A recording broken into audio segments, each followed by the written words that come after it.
Ward 48 में मैंने तीन हाइल्ड बोरिंग का निर्माण करा के तकरीबन आने वाले 50 साल तक आने वाली पीढ़ी के लिए हमने जल आपूर्ति का संकट का निवारण हमने कर दिया है। बड़ी चुनौती है कि सैदपुर नाला जो खुला नाला है, ये एक बड़ी चुनौती है और मेरी प्राथमिकता होगी कि इस नाले को पाट करके किसी भी कीमत पर इस पर सड़क बनाया जाए। जो विकास करेगा हम उसके साथ होंगे और यही वजह है कि तकरीबन 34-3500 वोट हमको दे करके और 1300 के मार्जिन से इन्होंने जिताया है। तो फेज बाय फेज जो है हम सैदपुर नाले को पाट करके सड़क बनाने की दिशा में हम काम। नमस्कार, मैं युवराज, आप देख रहे हैं डेमोक्रेटिक लाइव। देखिए, इस वक्त हमारे साथ हैं वार्ड नंबर 48 के लोकप्रिय वार्ड पार्षद इंद्रदीप कुमार चंद्रवंशी जी। सबसे पहले सर, आपको जीत की ढेर सारी बधाई। आपको भी सर, आप लगातार फिर से आए हैं, जनता आप पे भरोसा जताई है। आगे की क्या रणनीति है? क्या आप मेयर के लिए आप आए हैं या उससे बड़ी राजनीति करेंगे? देखिए, अभी तो चूँकि एक साधारण सा पार्षद हूँ और पिछली बार सन 2017 में यहाँ के लोगों ने मुझ पर विश्वास जताते हुए एक बड़े मार्जिन से 1200 के अंतर से हमको जितवाने का काम किया था पिछली बार ने। और मैं तो अपने उन देवतुल्य जो जनता हमारे हैं, मैं उनका ऋणी हूँ और उसका ऋण चुकाना हमारे बस की बात है नहीं, लेकिन उनकी तरफ से जो जवाबदेही और जिम्मेवारी हमको दी गई है तो उसका निर्वहन करने का मैंने प्रयास किया था पिछले 5 वर्षों में। और उस वजह से हम अपने वार्ड में तकरीबन 16 करोड़ रुपए की राशि जो है उन योजनाओं को हम कराने में सफल रहे हैं। 16 करोड़ की राशि की योजनाओं को तो एक वार्ड काउंसलर के लिए, चूँकि जहाँ तक एक विधायक को 5-15 करोड़ रुपए 5 साल में मिलते हैं और मैं एक साधारण सा पार्षद होकर 16 करोड़ की राशि की योजनाओं को मैंने इस वार्ड में धरातल पर लाने का काम किया। तो मैंने कोशिश की थी कि जो भी यहाँ आधारभूत संरचनाओं का जिस तरह से अभाव था तो उसको दुरुस्त किया जाए। तो उस दिशा में काम हुए। यहाँ जल आपूर्ति की बड़ी समस्या थी, कभी यहाँ पानी राजेंद्र नगर और NIT से आया करता था। आज हमारे यहाँ वार्ड 48 में मैंने तीन हाइल्ड बोरिंग का निर्माण करा के तकरीबन आने वाले 50 साल तक आने वाली पीढ़ी के लिए हमने जल आपूर्ति का संकट का निवारण हमने कर दिया है। लेकिन साथ में भी कई चीज़ें और है। लाइट से स्ट्रीट लाइट की समस्या थी, उसको हमने दुरुस्त कर दिया। सफाई की व्यवस्था जो थी, आमतौर पर पूर्व में करीब 10 बजे के बाद 11 बजे के बाद सफाई कर्मी दिखाई नहीं देते थे। आज हमारे यहाँ 2 बजे तक सफाई कर्मी भी दिखाई देते हैं। हर एक गली मोहल्ला चौक चौराहा साफ़ है। इतना ही नहीं, 2-2 3-3 पाली में सफाई की व्यवस्था हमने यहाँ कराई है। तो सफाई जो एक पार्षद के लिए और एक जनप्रतिनिधि के लिए और नगर निकाय में रहने वाले लोगों के लिए जो जरूरी होता है उस व्यवस्था को हमने दुरुस्त कराने का काम किया। इसके साथ में इस वार्ड में 2 सामुदायिक भवन भी हमने गरीबों के लिए बनवाया, रैन बसेरा का निर्माण कराया। तो कई ऐसे ऐसी चीज़ हुए यहाँ, लेकिन इसके बावजूद भी अभी बहुत सारी चीज़ें बाकी है सर। कि इसके बावजूद भी कई चीज़ें बाकी है, तो और बाकी चीज़ों को पूरा करने के लिए ताकत भी बढ़ा चाहिए, ज़्यादा ताकत की ज़रूरत है। तो आगे जनता आपको किस रूप में देखेगी, किस रूप में आप अपने राजनीति को आगे बढ़ाएंगे? देखिए, ज़्यादा ताकत की ज़रूरत है और पिछली बार हमने श्रीमती सीता साहू जी ने हमारे ऊपर विश्वास करते हुए पटना नगर निगम कैबिनेट का मेंबर मुझे बनाया था। तो एक बड़ी ताकत थी, तभी जाके 16 करोड़ रुपए की राशि मैं यहाँ ला पाया था। अगर एक साधारण काउंसलर होता तो शायद मैं इतनी बड़ी राशि को इस वार्ड के लिए हम नहीं ला पाते, क्योंकि हमारे टेबल से सारे निर्णय होते हैं। हम ही को तय करना होता है कि किनको कितनी योजनाएं दी जाए, किनको कितनी राशि दी जाए। तो वो ताकत हमारी जनता ने मुझे दी थी और वो मेरे कलम में वो धार उन्होंने दिया था, तो उसका सदुपयोग हमने किया था। लेकिन अब एक बड़ी चुनौती है कि सैदपुर नाला जो खुला नाला है, ये एक बड़ी चुनौती है और मेरी प्राथमिकता होगी कि इस नाले को पाट करके किसी भी कीमत पर इस पर सड़क बनाया जाए ताकि यातायात की व्यवस्था सुगम हो सके। और आज देख रहे होंगे कि जो अशोक राजपथ पे जो ट्रैफिक का इशूज़ है या पटना के अन्य मुख्य मार्गों पे जो ट्रैफिक के इशूज़ हैं, अगर सरकार इस पे गंभीर होती तो इस ट्रैफिक इशू का निवारण किया जा सकता था। आप देख लीजिए, आज फ्लाईओवर बनाना की नौबत आ गया अशोक राजपथ पे। हमको नहीं समझ में आता है कि उसकी ज़रूरत थी।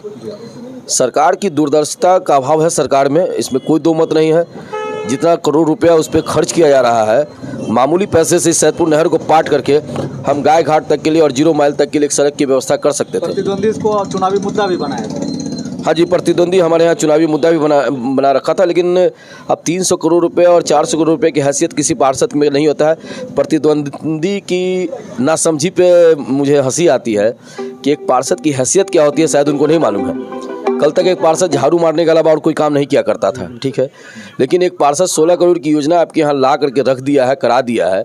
तो प्रतिद्वंदी को इस बात की समझ होनी चाहिए। और देखिए, कई लोग जो हमारे यहाँ प्रतिद्वंदी थे, ना ढंग के पढ़े लिखे लोग थे, जाति बल और धन बल के अभाव पर आधार पर लोग चुनाव जीतना चाह रहे थे। जो कि यहाँ के लोगों ने नकार दिया। यहाँ के लोगों ने एक चीज़ तय कर रखा था कि जो विकास करेगा हम उसके साथ होंगे, और यही वजह है कि तकरीबन 3400-3500 वोट हमको दे करके और 1300 के मार्जिन से इन्होंने जिताया है। तो सैदपुर नाला जब सरकार का सांस फूल रहा है इसको बनाने में, बिहार सरकार जिसकी इतनी बड़ी हैसियत है, तो एक दो अदना सा एक पार्षद की क्या हैसियत है। बावजूद इसके चूँकि मैं नगर निगम कैबिनेट का मेंबर रहा था, तो लगातार हर विषय पे, इस विषय पे मैं लगातार गंभीरता से सरकार के लेवल पे या हर एक प्लेटफॉर्म पे मैंने इसकी लड़ाई लड़ी।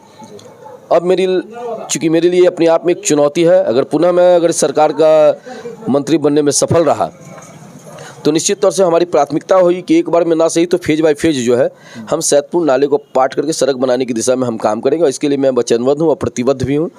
और मुझे अपने ऊपर भरोसा है, चूँकि जिस ताकत के साथ हमारी वार्ड की जनता ने मुझे जिताने का काम किया है, मैं उम्मीद करता हूँ कि शायद मैं इसमें कामयाब हो सकूँगा। और अगर सरकार मानती है तो ठीक, क्योंकि सरकार को मैं मजबूर करूँगा, इतनी ताकत है मुझे, चूँकि मेरे लोगों ने मुझे उतनी ताकत दी है। तो मैं तो सड़क से लेकर के सदन तक आंदोलन करूँगा। उसके बाद भी अगर नहीं मानी गई मेरी बात, तो मैं न्यायालय तक इन बातों को लेकर मैं चुनौती दूंगा। और मुझे पूरा विश्वास में है, मुझे आत्मविश्वास है कि मैं सैदपुर नहर को पाट करके, और जो लोग मेरे ऊपर आरोप लगा रहे थे उनकी नासमझी को मैं यह चाहूँगा कि अपनी समझ को विकसित करें वैसे लोग, ठीक है। क्योंकि सैदपुर नहर पाटना एक साधारण पार्षद की बस की बात नहीं है, लेकिन फिर भी मेरा प्रयास रहेगा। लेकिन मेरा तो ये मानना है कि अगर कोई व्यक्ति में क्षमता है तो कोई भी व्यक्ति साधारण नहीं होता है, बशर्ते कि अपनी क्षमता का सदुपयोग करना वो जाने। तो मुझे मालूम है कि मैं अपनी क्षमता का सदुपयोग कर सकता हूं, और इस नहर को पाट करके सड़क बनाने मेरी प्राथमिकता होगी। और मैं आश्वस्त करता हूं कि ये आने वाले जब 5 साल के बाद जब चुनाव होंगे 2027 में, तब तक ये नहर पाट करके सड़क बन गया होगा। जीत की इतनी बड़ी श्रेय आप किनको देना चाहेंगे? इसका श्रेय निश्चित तौर से हम यहाँ के देवतुल्य जनता को देना चाहेंगे, क्योंकि आज मैं जिस हैसियत में हूँ, क्योंकि आपको पता है कि ये बेघरों का घर है, पटना का एक सबसे बड़ा स्लम में से एक है, और इसी स्लम में, इसी झोपड़ी में मैं पैदा लिया हूँ। आज भी मैं यहीं रहता हूँ और एक सुकून की ज़िंदगी यहाँ जी रहा हूँ। तो एक झोपड़ी के लाल को यहाँ के लोगों ने स्वीकारा है, वार्ड की जनता ने स्वीकारा है, तो मैं तो तहे दिल से अपनी जनता को नमन करता हूँ कि उन्होंने मुझ पर विश्वास जताया। कई प्रत्याशी थे बाज़ार में, हर मामले में सक्षम थे, धनबल से, जातीय आधार पे भी सक्षम थे, लेकिन तमाम चीज़ों के बंधन को तोड़ते हुए उन्होंने मुझ पर विश्वास जताया और मुझे दोबारा चुन करके भेजने का काम किया। इसका मतलब है कि मैंने निश्चित तौर से पिछले 5 वर्षों में इस वार्ड के लोगों की अपेक्षाओं पे मैं खड़ा उतर सका हूँगा, तभी जाकर के उन्होंने दोबारा मुझे सर्टिफिकेट देने का काम किया है। तो अब मेरे ऊपर चूँकि लोगों का ऋण बढ़ता चला गया है, नया साल आ गया, अब इसके लिए अपने वार्ड की जनता को क्या शुभकामना देंगे?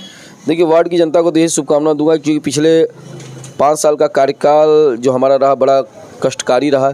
इसी 5 साल के कार्यकाल में इस शहर ने जल जमाव जैसी विभीषिका को झेला।